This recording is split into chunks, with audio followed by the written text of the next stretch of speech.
Good day, dear viewers. I have with me today Mr. Krishnasreevastav. He has secured All India rank 444 in CSE 2023 as well as All India rank 52 in Indian Forest Services Examination of 2023. It's a very rare achievement because Krishna and his sister, Ms. Vidyadhari, they happen to be the only kind of example that I can quote from India where both the brother and sister have cleared both civils and forest service examination in the same year. So congratulations, Krishna. And thank you, ma'am. Thank you so much. Very, very happy to have you with me today. A pleasure is mine, ma'am. All right. So can you just give a very brief introduction about where you come from, what you've been doing so far? Ma'am, I am from Annamaya district, Kadapa region of Andhra Pradesh. Basically, I did engineering in my graduation. And then I started preparing for civil services. Very recently, I cleared Andhra Group 1 examination and currently serving there. And I'm very happy that I happened to clear both exams at the same time. Krishna, you happen to be from the engineering background, but you have been able to manage with sociology as an optional. Last year, your score was 285, yes, right? Ma'am. Yes. And this year, you got 260, yes, right? So how was it that transition from writing engineering kind of answers to humanities kind of answers? How did you manage? Ma'am, initially it was very difficult because coming from engineering background, we happened to write only hence proved answers. We'll write only logic and we say this is what we achieved. That kind of writing won't work for humanities and arts. So initially I faced very great difficulty in shifting towards humanities. But seeing toppers copies and from the guidance of the academy, I was able to understand what is expected of humanities paper. And then I practiced it. I think that is how the scores have been improving in the last 2-3 years, ma'am. All right. So you've attended classes and then how did you manage making notes out of the classes? What extra effort did you do, or how was your strategy in terms of note making for the optional? Ma'am, when I was going through classes, I only made notes from the class and I didn't value add. So that was the major reason I couldn't score good scores in the initial my attempts. So it was in 2020 and after that I started making proper notes for each chapter. So you were telling me for a very long time that there should be a small notes for every chapter where within 5 pages we have to revise entire chapter. So that thing I started very late. I would say in 2020, 2021 I started adding from the class notes. I read basic textbooks and I also went through model answers and toppers answers and I scavenged almost every possible viewpoint, every possible thinker, and I copied it to my notes. So now I can say entire syllabus I have it in less than 100 and 150 pages, which I can revise in one single day for 2 papers. So that happened only after facing multiple failures, I would say. So had you started earlier, the better it would have been in retrospect, isn't it, Krishna? Definitely, ma'am. I would definitely recommend every person to start making notes in the first attempt itself. It will be very crude initially. We can keep on revising the notes as I did. Initially, my notes was also not very exhaustive. It was only very crude form, very few thinkers, very few viewpoints. When I started writing again and again, practicing many answers, when I got different feedbacks, different viewpoints for different types of questions, I happened to copy them to my notes. So now that everything is in my notes, I don't need to refer any textbook.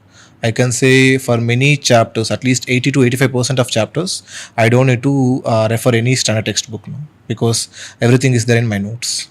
So it's often said that the orange Haralambos is the shorter version and the blue Haralambos, the new Haralambos that we have. There are lots of case studies that have got added, lots of examples, especially in research methodology and also with respect to the thinkers. Topics like just poverty, topics such as stratification, there are lots of content that is available there.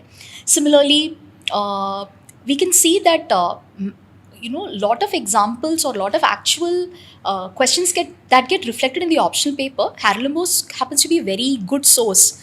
Did you follow the Haralimbos as such? Yes, ma'am. Like every aspirant, even I had the confusion to refer which book, orange book or blue book. But in the initial days, I only referred orange book. And the good thing with Harlambos is that the language is very simple. Any person who is even a beginner can easily go through and understand it. And especially for chapters from chapters 5, 6, 7, and 8, I can say it is beautifully written. And I will definitely, I mean, every aspirant who is writing this sociology optional, they should definitely go through Harlambos. Be it orange or blue, it's a personal choice. Now that blue book is more exhaustive, some people are referring it, some people are still referring orange book. So anything is fine in my opinion. So, initially you were stuck in an optional score, and then subsequently you upgraded, you innovated on your answer writing, and then you made it to 285 last year. And this year also your option score is kind of really good. So, if you look into what exactly helped you to improvise on your optional score, what specific strategy did you do? Ma'am, as you rightly said, my initial scores were not very productive, I would say. I scored 220 or 230 in my 2019 mains. Again, in 2021 mains, I scored again 237, which is slightly, I mean, it's still a better score, but I felt something was seriously wrong. Then I happened to see that there are different perspectives of writing answer. We can follow any kind of method and still get a good score.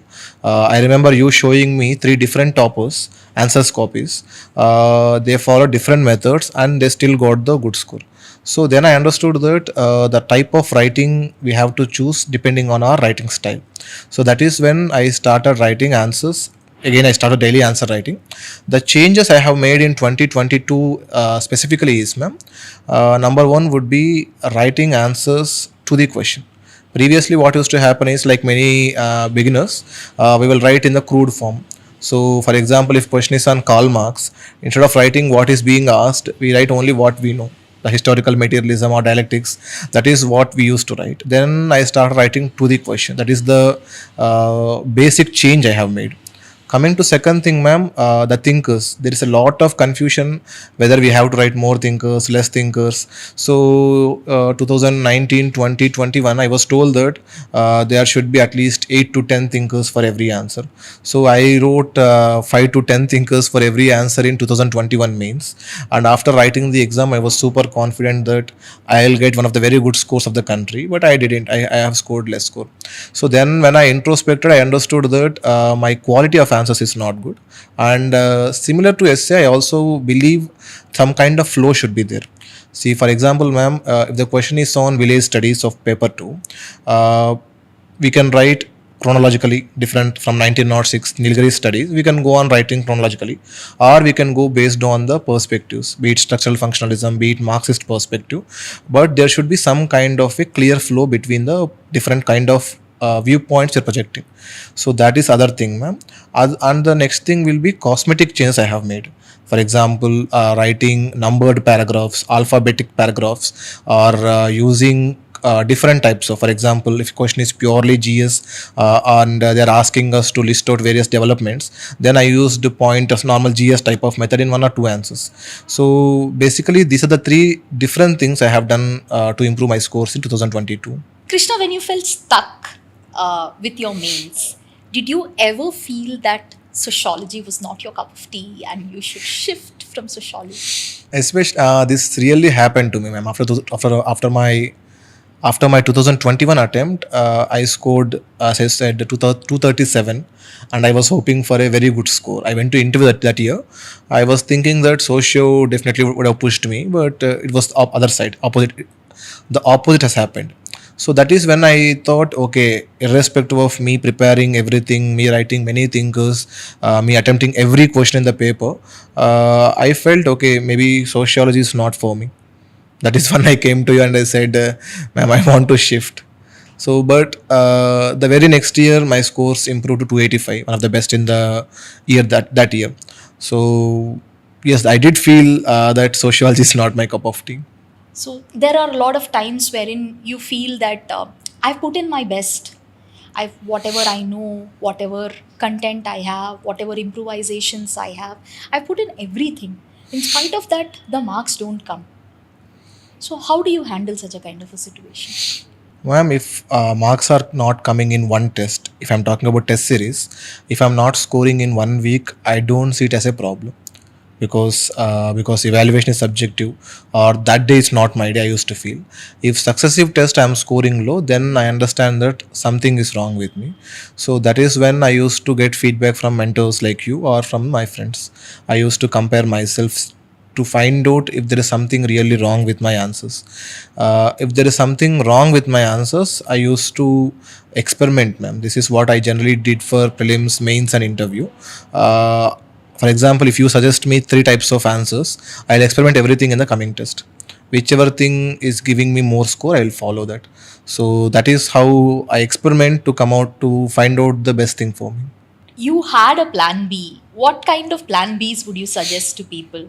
Ma'am, before I got any job, I was thinking if I fail everything, I would do masters, and I had an inclination towards teaching because both of my parents were in teaching field. So that was my plan B, and then I fortunately I got into state service and then civil services. Plan B, ma'am. I mean, if a person wants to continue in the same field, then there are many other exams, be it state services. For example, in Andhra, Telangana, almost every UPSC aspirant writes state services. In Andhra, for example, last few years there is a Group 1 notification very frequently. Other than that, there are many examinations. If nothing is going correct, then we have other post graduations like in TIS or in some other institutes. They can pursue research that side, or leave everything and go to IT sector. That is what really some people have done. My friends have done, and they are doing good. Not regular IT sector. They are doing data science. They did a course in IIT Madras, and now they are doing very good in their fields. So it is a personal choice to find out what is best for them. Krishna, after prelims results, how did you balance your GS and optional preparation? Ma'am, generally I space out the GS test and sociology test. If I'm writing GS test in the weekend, I'll put sociology test in the mid of the week, so that I will have at least 3 days time between GS test and optional test. I will read both the things every day, but when the test is closer, I will give 80% to that test. For example, on Saturdays, I will put 80% for GS because Sunday my GS test is there, and on Wednesdays I will give 75 to 80% for optional test. But every day I will read both subjects, but it varies. Which when exam is closer, I'll give more time to that. So mid of the week optionals and end of the week GS, so that you're able to do both these I can papers. space out both the things so that I won't be too much tired writing both exams on nearby days. All right. How consistent were you with answer writing? Did you write all the exams? Yes, ma'am. Generally, when it comes to optional, I write at least 85% of tests. GS, I can't say the same. But when it comes to optional, there will be daily answer writing. I'll try to write. Uh, we'll have a peer feedback of those answers. And test series, I write at least 80% of the test, so that I will take feedback of every test. I can improve. That is how I felt. GS, if we skip test, is also fine. Optional, I should not skip. That was my idea for last two attempts. I generally write all the tests, most of the tests. Krishna, how did you utilize the toppers answer copies? Were you able to incorporate something from those scripts into your papers? Did you utilize them? How exactly did you utilize them? Ma'am, and after 2021 attempt, when I was making changes, it was then largely I went through toppers copies. There I have seen how they are projecting the ideas. For example, the Davis and Moore theory question we see often in the exam. I used to present them like directly from the Harlambas. Toppers will make minor changes. For example, they'll bring some examples. They'll bring some real life examples. So one topper told me it was COVID period. The question is about C.W. Mill's power elite theory. The institutions are holding the power. That is the idea. It was then WHO. It was holding a lot of power because of the COVID pandemic. The WHO as an institution had a lot of power. So these kind of real life examples were the major addition I copied from toppers answers. How exactly do you make introductions and conclusions with respect to optionals? Ma'am, I believe 60 to 70% of the question paper can be easily predicted every year. So every chapter there are 5 to 7 important questions which are mostly repeated. Such questions I used to make a standard introduction and conclusion. For example, I remember for Louis Dumont question, there is a conclusion given by, I forgot the Indian thinker. He has immensely praised the Louis Dumont. Despite of his shortcomings, the Louis Dumont made a very clear impression on the Indian sociology. So that was the thing given told by an Indian sociologist. So those kind of things I ready-madely made and copied into my notes.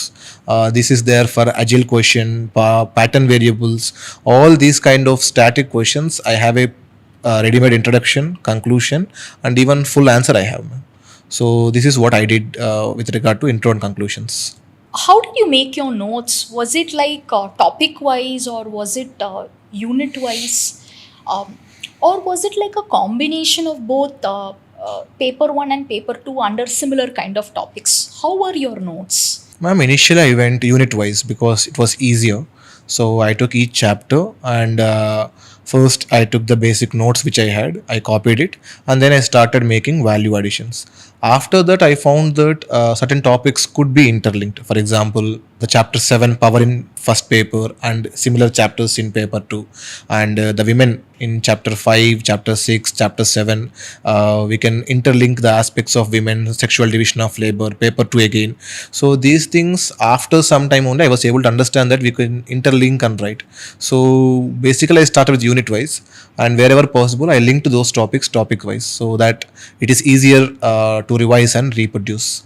Have you ever used the optional content in essays? Yes, ma'am, I did use. For example, last 2 years, I took essays which are closer to sociology. This time also I used dialectics of from Hegel or from the materialism. Last year and this year, I used the introductions have been directly copied from my chapter 4 of paper 1. For example, a person is using the content from the optional into the essay writing. So, do you think it's very wise to use the content as such, or should some customization be made? Because often I get this question, ma'am, can I use this particular content on to the paper? Sometimes what happens is when we read the essay, it looks more like an optional rather than an essay, isn't it? So, people end up using thinkers' names in writing essays rather than using it only in optional. So, did you have any difficulty like that, or were you confused in doing this? Yes, ma'am. Such problem arise because as optional student, I don't know what a normal person understand about Karl Marx. If I directly copied dialectical idealism, dialectical materialism, the optional evaluator might not know it. So that is when we have to tone down the meanings. We have to explain. You were talking about the essay evaluator, Yes, right? yes, ma'am. So they might not understand what exactly I'm writing. Because maybe they may know about Karl Marx, they might not know about Talcott Parsons if I'm mentioning about something like that. So it is there we have to tone down the content. We have to explain it so that the evaluator is not lost searching for the meaning in the paragraph. So we can use whatever we want from the optional, but it should not be too detailed. It should not be too complex. It should be like a common person who can understand. How did you integrate current affairs into optional? Did you actually do that? People keep telling that we have to use current affairs when we are writing paper 2 kind of questions. So, did you actually use? Yes, ma'am. I had this fear of missing out for many years. Okay, I'm not an avid reader of newspaper. I don't make notes generally. So the problem used to come. How can I include current affairs? And some people said there are notes available, which I did not find them very useful. So one thing I did was I will write one current affair aspect in every answer just before the conclusion. So that is what I call pre-climax. I will try to bring some current affairs aspect. It might not be very new. It could be last 2 decades also, because sociology itself is last centuries. We are writing in the first paper. If I write something in last 1 decade or 2 decades also, it's fine. So I intentionally forced myself to include one current affairs aspect in every answer just before the conclusion, so that it gives some USP to my answer. So, we often have the kind of compulsory bouncers, and every single time in the last couple of years, we can see that either in question number 1 or in question number 5, there is some question or the other. For example, Leela Dubey, question of 22, though it is something that we keep reading in terms of women and in terms of culture and patriarchy and all that, for many students it was a complete surprise, because an anthropology kind of question coming in sociology, though it is something related, it was a bouncer for many. Similarly, this year's David Morgan question. Family question. Yes, family question. So, what do you do when you're faced with these kind of bouncers? Ma'am, if the question something I can make out of it, if I can relate something to it. For example, when this family question came, many people tried to write something regarding family so that we are expecting some grace mark. But when the question of Leela Dubey came last year in paper 2, when I was going through question paper, I understood I don't know this thing.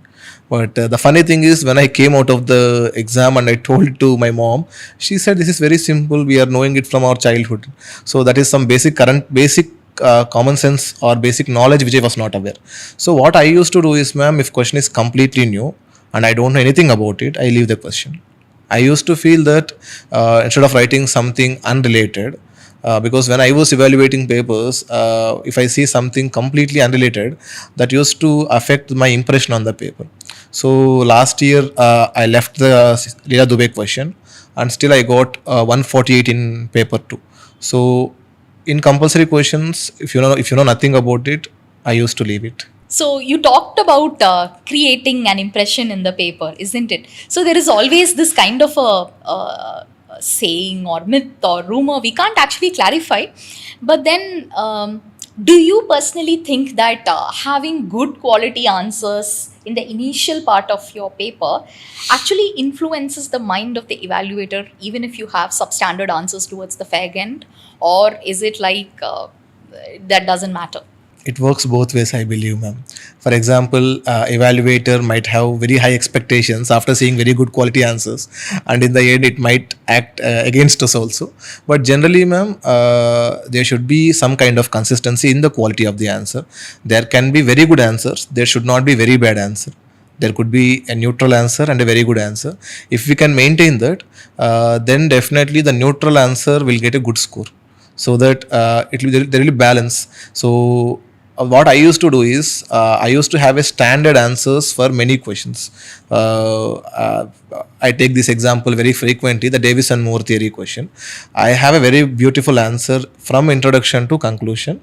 So such questions, when they come, I can directly vomit what I know. So those kind of questions give an impression that, okay, this guy's answers are very structured and very good. And when I write a current affairs or dynamic question, he might feel that, okay, we can give at least half mark more because he wrote something better. So that kind of impression will definitely be there. If you remember, a couple of years back, we had this green chemistry question in optional. Yes. I think it was in 6A. Yes, ma'am. 2020, Second part, I think. yeah. Yes. And we often get these kind of GS-ish kind of questions in optional. So how do you differentiate your GS-ish kind of optional answers? Ma'am, every year we are seeing GS type of questions. It was in 2019 they asked about river interlinking, and then came green chemistry, and then even though slum development is in the news, in the syllabus, the questions from the development, slum development, or general economy, they are very close to GS3 papers. Yeah, the demonetization question also was asked, right? So it is happening every year. So what I used to do is, I see if I can relate to any sociological concept. First thing, be it Marxism, functionalism, be it conflict, any perspective, if I can relate to, that gives some sociological sense to the same GS answer I write. If I know nothing about it, then I will try to use some general thinkers. For example, if the question is about, say, middle class, then we can use Amartya Sen. And if the question is about slum development, we can again use Amartya Sen. If the question is about economy, we can use Esther Duflo. So there are many contemporary people who are talking about these areas. So when we put those viewpoints, again it gives some optional perspective. If everything fails, then I will put lot of relevant current affairs, so that there will be some substantiation. So there should not be a completely GS type of answer. We should make it something closer to optional, in my opinion. Given a question in optional, how exactly would you choose to answer? For example, Do you attack the question in entirety with respect to its meaning, or do you break down the question into parts and you want to address each and every part of the question? Which is your choice, or do you do some kind of a combination of both of these? Ma'am, in most of the questions, I break down the what is being asked in the question. I try to address separately. But if question is in too many parts, then I will write some concluding or summarizing paragraph just before conclusion, so that it gives an all-round perspective. So what I felt is, ma'am, if the question is in multiple parts, it's better if we answer in multiple parts, so that the evaluator kind of feel that okay, this guy has understood the question, this guy has given multiple viewpoints, so at least we won't be penalized in that case. So there's this confusion often. In GS, when we have multiple parts to the question, we take the keywords from the question and use them as subheaders when we write the answer. Can we do the same in optional? Did you do the same in optional, or did you give an optional alternative for that particular header? For example, what I'm meaning to ask is, instead of saying way forward, which we never use in optional, or instead of giving, say, pros and cons, we would use some alternate kind of headers. So, did you go with GS-ish kind of subheaders when you break down the question, or did you have some optional keywords in your question? Ma'am, I used to do a mix of both, ma'am. So sometimes I directly copied from the question. I take the part of the question. For example, if they're asking critical examine, I'll put, sometimes I use words like dysfunctions or consequences, something like this I used to use. Wherever possible, I try to bring some optional keywords. If that is not the case, I go with the safer GS option, which might not be very remunerative, but which is also not very penalized. How much of time did you dedicate in terms of your 10 markers and 20 markers when it comes to writing an optional answer? How was your time split up? Generally, I take 7 minutes for 10 markers. We have tried 13 10 markers, 13, so 130 minutes, sorry, 90 minutes. And other 20 markers, we have tried 6 questions, so other 90 minutes. So that is how I used to do. Initially, I had the habit of writing all 20 marks together and then going to all 10 marks together. So in last 2 attempts, I kind of made some changes. I went with section wise. I finished first section. I start first 5 10 markers. I'll finish 20 markers of first section. Then I used to go to second section. That is the change I have made. But So you went in the chronological order of the yes, paper. section wise I used to go. But if paper is too difficult, then I used to go with safer option. I write the questions which are more convenient. That is only when paper is extremely difficult, because if I'm unable to pick properly 2 to 3 questions of first 5 compulsory questions, then I go with safer option of writing knowing what I know better. But in general, this time I went with section wise. I finished section A and I go to section B, or I first finish section B, or I coming to section D. So that is how I did. So it's not like I will write all 20 marks together and go 10 markers. Section wise I used to go. Krishna, this year there was a surprise element in the mains. Similarly, in the previous year also, there have been some surprises. For example, in 2016, in paper 2, section A part of the paper, for 20 markers, there were 4 pages. And section B part of the same paper, the 20 marker had only 3 pages. And this year in 23, if you see, in paper 1, instead of giving 4 pages for 20 markers, there are only 3 pages that was given in paper 1. Paper 2, it was expected, because the previous year itself they have given only 3 pages. So suddenly when you are faced with that kind of a situation and you're prepared for writing a 4-page answer for a 20 marker, how exactly did you, what was your frame of mind? How did you cut short that content to fit in within those 3 pages? Ma'am, firstly, I did practice 3 pages for paper 1 as well in the test series. So knowing that UPSC will come with some new kind of bounces every year. Apart from that, ma'am, I felt happy when I saw only 3 pages are there. Okay, I thought I'll have more time, but that was not the case, because paper 1 is little different in writing. So I felt, ma'am, when we have 4 pages, content for 4 pages, writing for 3 pages is little easier, because I was able to cut short viewpoints, and I was able to, I kind of reduced my explanation. I didn't go in detail for many questions. So It was definitely a surprise seeing only 3 pages. I felt maybe that's a good thing also. A blessing in disguise, isn't it? Yes, ma'am. All right.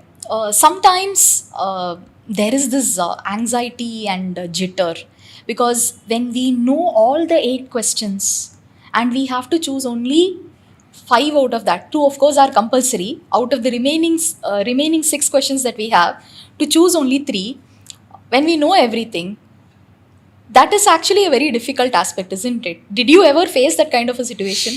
No, ma'am. I didn't know the 8 questions, but definitely picking 3 out of the 6 was a difficult thing.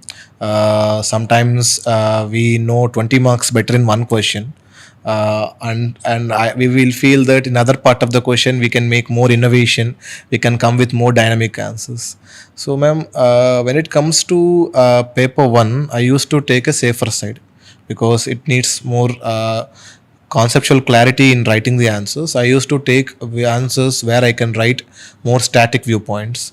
But when it comes to paper two, I used to take questions which are very dynamic, so that I felt that if I can do at least a medium kind of justice to that answer, I'll get more score. So I had a differing perspective for both paper one and paper two. Again, I kind of experimented this while I am doing in test series. I used to pick intentionally tough questions in some test series, and in such questions we might not have enough socio perspectives. Still, I used to innovate something or write something new and get it evaluated to see how others are feeling about my answers. So because I was able to practice this thing before the exam, I didn't find it much difficulty in the real exam. Imagine you've written an answer in your test practice and you get a similar kind of question in the actual examination. Do you actually replicate that answer or do you customize based on that in that 7 minutes or 10 minutes, whatever? Ma'am, I remember this time, if I'm not wrong, the question came from Power chapter. I think the question is circulation of elites, if I'm not wrong. The question was slightly modified. It was not like a regular static question. In test series, we did practice the static question. So now that I know what is expected of a basic theory, and I was able to make minor modifications. For example, if they're asking the relevance in the current period, now that we know what is the static part, now only application part is there. In static question, we write only one example relating to modern day. When the real exam, when the question itself asks about contemporary relevance, then we'll try to give more viewpoints of the contemporary period. So those are the minor modifications that are to be done so that answer looks more relevant to the question that is being asked. So, given a choice of paper completion versus writing quality answers, you have to pick only one out of these two. What will you choose? Ma'am, if I write, we have to write 19 questions. If I can write 18 good quality questions, good quality answers, and if I have to leave one answer, that is fine for me.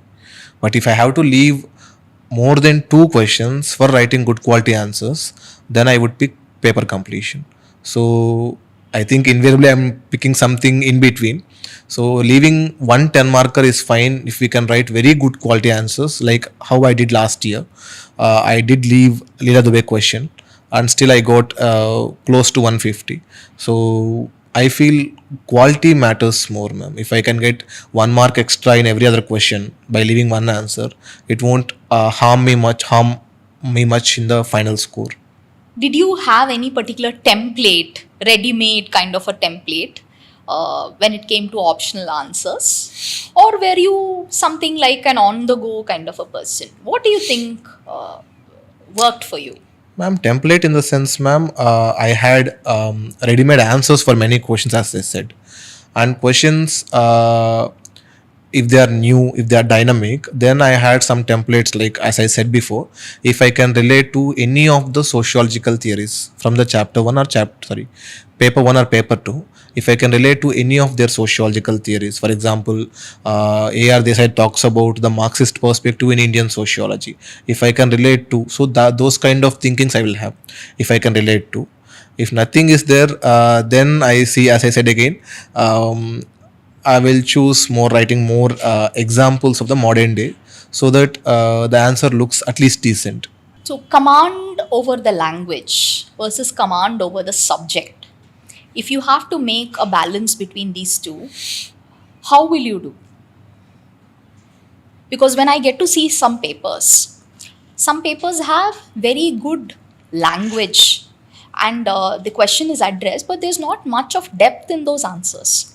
Some others, if you see, the content is very good, but the language is pretty so-so. Ma'am, this exam is written all over the country, and from different social backgrounds, people are writing. Many students who are from regional medium up to their 10th standard, they're also writing this exam in English. So, and still they're able to score very good marks. Even my language was not good for many years. So, language should be reasonable. It should not be completely incorrect in the writing, but in optional especially, the subject depth is very much required, ma'am. And again, ma'am, the words should not be too complicated. Evaluator should not feel lost in any part of the answer, be it because of legibility, be it because of the language, or be it for any reason. The evaluator should not relook any part of the answer from the word first word to last word. There should be a clear flow in the language, in the legibility, in the subject, so that he will be forced to give extra mark. Did you use any kind of flow diagrams or maps or any alternate to writing in words in your optional paper? Yes, ma'am. I did use some kind of flowcharts or this hub and spoke model, mainly to break monotony. For example, in Agile question, everyone will use it, and the question relate to Max Weber's spirit of capitalism, the religion and spirit of capitalism. There, I will use. There we know that Max Weber linked the the Protestant ethics and spirit of capitalism. He kind of interlinked those aspects. So there, what I used to do is I directly take one Protestant ethic, I'll put an arrow mark, and how it directly linked to capitalism. Instead of explaining it in words, I used to do it in the figure so that any person who is evaluating, he understands. Same thing for the bureaucracy aspect. Bureaucracy, there is no clear classification made, but I used to classify the ideals of bureaucracy given by the Max Weber, and I used to put them in some kind of diagram so that it gives a novelty in the answer. Man. That is kind of I do. And ma'am, one more thing, whenever time is short, I don't have time, then I have the habit of writing more figures. For example, if I have to write, say, dysfunctions of something, if I have no time to explain, I'll just put a half sun, I'll put a circle like this, and I'll give arrows and I'll explain. So those kind of things, when there's a shortage of space, I kind of use those things so that I can cover more things in less minutes. That is what I used to do. Krishna, there are sometimes questions where we don't know any thinker to correlate to that particular topic. Often it happens to current oriented questions or questions which are static but which is based on some current events which are asked in the optional. So, given such a kind of a situation wherein a candidate is forced to write an answer, there is no option at all, and you don't know any thinker, how do you proceed with that kind of a question? Ma'am, firstly, I feel in one or two questions we can completely skip thinkers if you are not aware. So generally, people who have decent hold over the subject, they can relate to some thinker in any part of the syllabus, because generally every time a new question comes, we'll try to link it with the existing syllabus part. When we are able to recognize where it came from, we can quote some thinker. If that is also not the case, then we can use something what we are seeing in the newspaper. For example, as I said before, we can use modern economists, modern social reformers. We can, when we are talking about child labor, we can directly quote Kailash Satyarthi. Similarly, when we are talking about any modern economic development, we can talk about recent Nobel laureates. So this kind of thing we do. Even we are unable to quote any of these things, it's okay not to quote in one or two questions, as long as we are writing something relevant to the question. It's okay not to have viewpoints. We can say that, okay, this is the thing, and we can substantiate with some data, some fact, something happening in the modern world. If we can do that, leaving thinkers in one or two questions is fine. Did you have any count on number of dimensions for a 10 marker or a 20 marker as such for the optional? Ma'am, honestly, I have never counted the dimensions because of practice. I think have been writing for some time. I know I can sense what is required in the question. So if it's a 20 marker, I will, if I'm writing two narratives, then I'll put at least three dimensions for each narrative. So one, if I'm supporting the question narrative, I'll say three dimensions. If and then I'll go on countering it. Again, I'll put 2 to 3 dimensions. Then something I will write solutions or way ahead. Then I'll put 2 dimensions. So basically, since I go for paragraph writing, I will be focusing on 4 mini paragraphs for each page. So there will be at least 10 to 12 dimensions, both positive dimension, counter narrative, as well as some suggestions.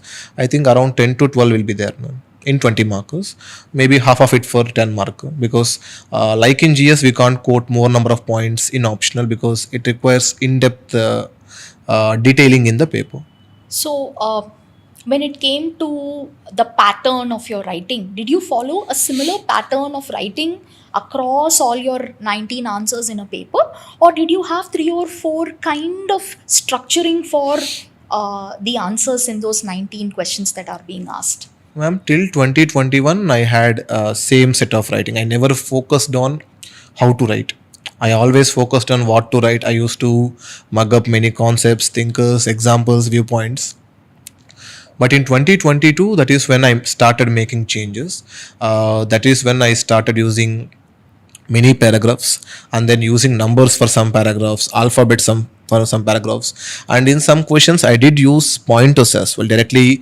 When question is from paper 2 or paper 1, for example, if they ask question on a 10 marker question on do you think family is relevant, then we can directly give viewpoints in the pointer wise for 10 marker. If the same question is in 20 marks, then we have to go for many paragraphs. So I did at least 3 to 4 different types of writing overall in the paper, so that there will be no monotony. So, what do you think is the role of handwriting or presentation when it comes to an optional paper, optional writing? My handwriting is not very great, ma'am, so I don't know if I can have opinion, but I did evaluate some papers. So I used to feel that evaluator should not relook for any word right from the first to last. Not more than 1 second the evaluator should be on each word.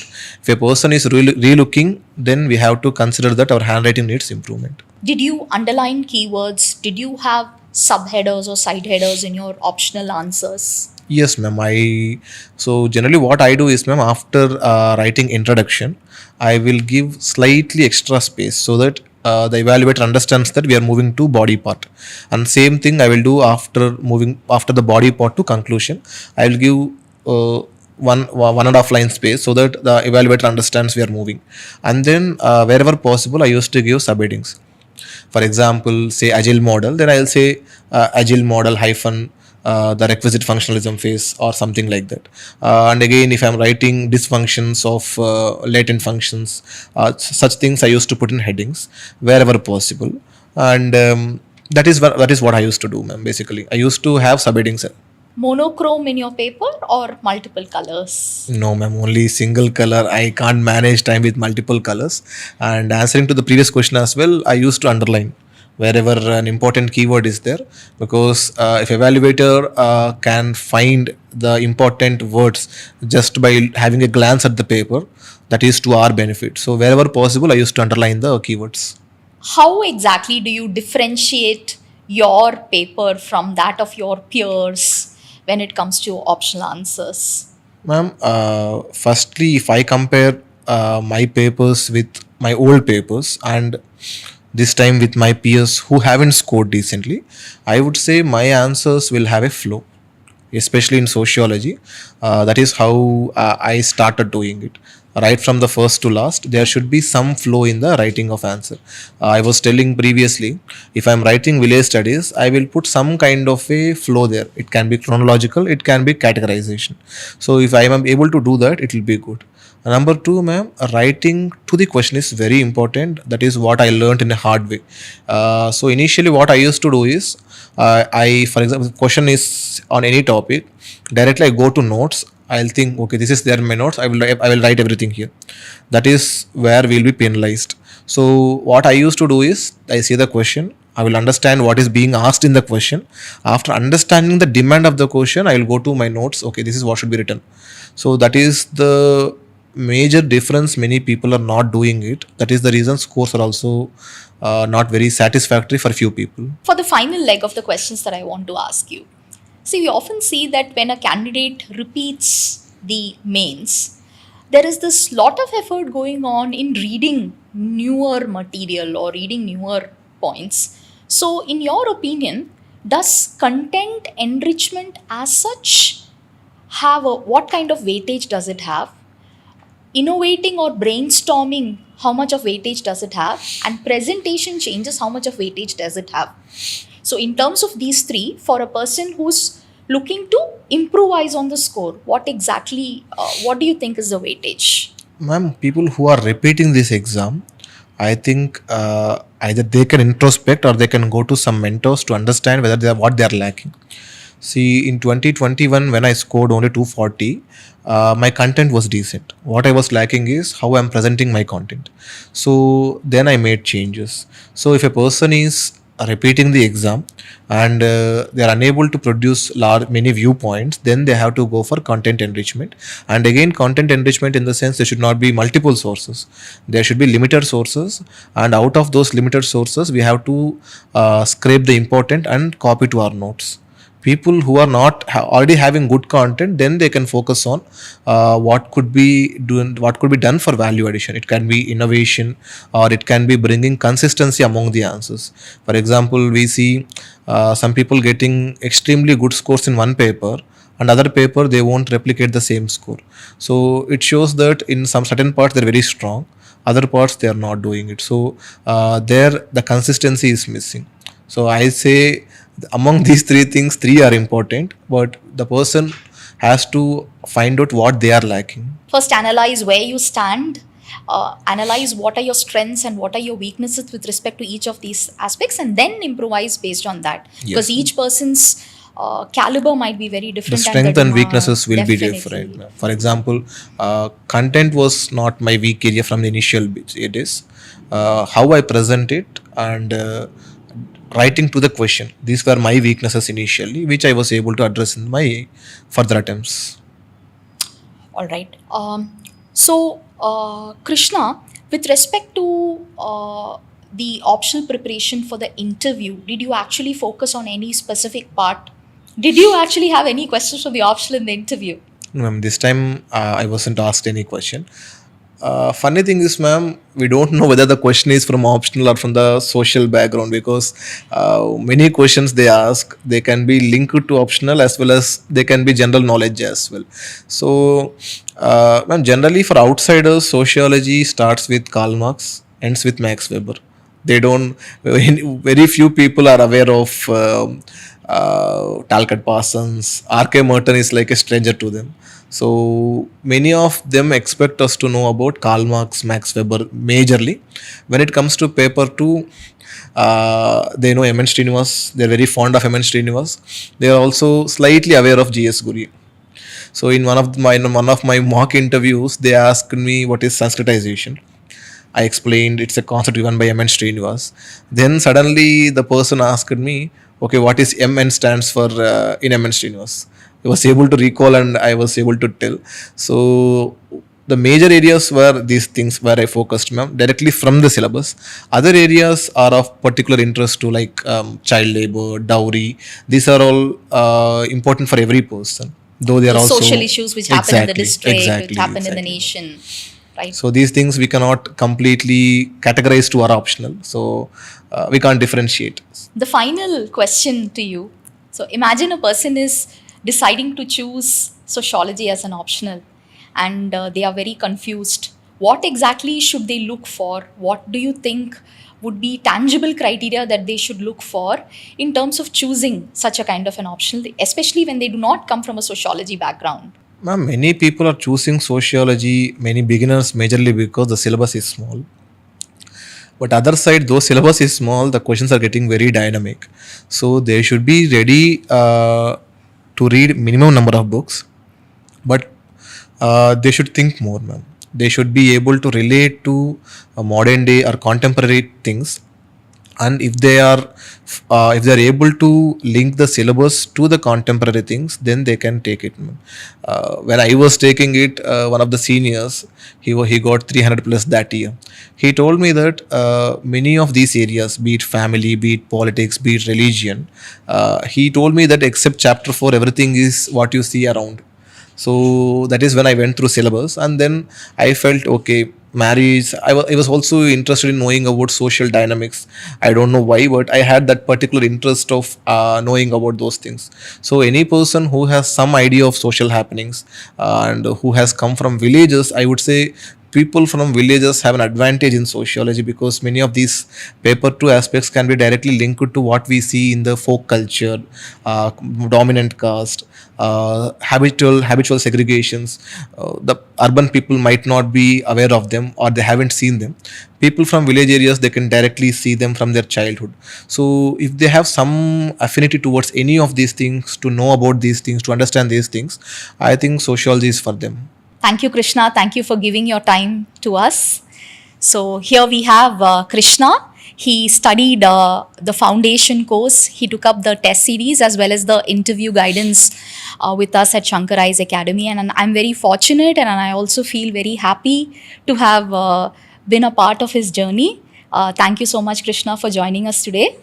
And we hope to see you in a very different avatar. So, we've all heard about Sri Krishna in Bhagavad Gita, where he is a diplomat handling the talks between conflicting family groups. So we have Krishna Shri here, who is aspiring to be a diplomat. Hopefully, he is able to make it into the foreign services, and he's able to serve the nation and take the Indian tricolor to various other dimensions and various other cultures. And we will be very happy to see you from there, and we'll be very proud to see you representing the nation. Thank you, Krishna. Thank you for joining us.